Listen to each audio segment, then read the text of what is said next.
நரியும் ஆமையும். ஒரு பெரிய காட்டுல ஒரு ஆமையும் நரியும் நண்பர்களா இருந்தாங்க. அந்த ஆமைக்கு அதோட கனமான ஓட்டு பிடிக்கல. இப்படி கனமான ஓடு இருக்கிறத தான் தன்னால வேகமா ஓட முடியல, பறக்க முடியலன்னு ஒரு இடத்து பட்டுச்சு. அந்த ஆமை இறைவன் கொடுத்த உடல் எப்பவும் ஒவ்வொரு மிருகத்துக்கும் மாறுபடுது. ஒவ்வொரு மிருகத்துக்கு தனித்துவமான உடல் வாகு. கடவுள் ஏன் குடுத்துருக்காரு தெரியுமான்னு நரி கேட்டுச்சு. எனக்கு ஒண்ணும் தெரியாது. நீ தான் சொல்லேன்னு சொல்லுச்சு ஆம.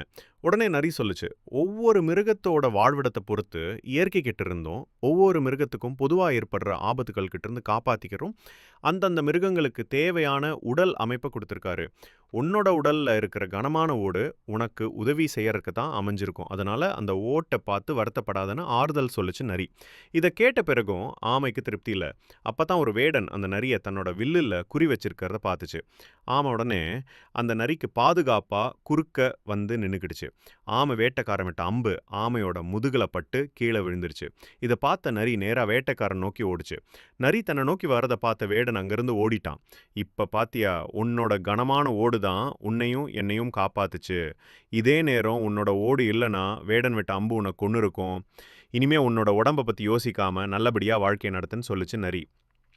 நரி சொன்னதெல்லாம் உண்மைன்னு புரிஞ்சுக்கிட்ட ஆமை அதுக்கப்புறமா நல்லபடியா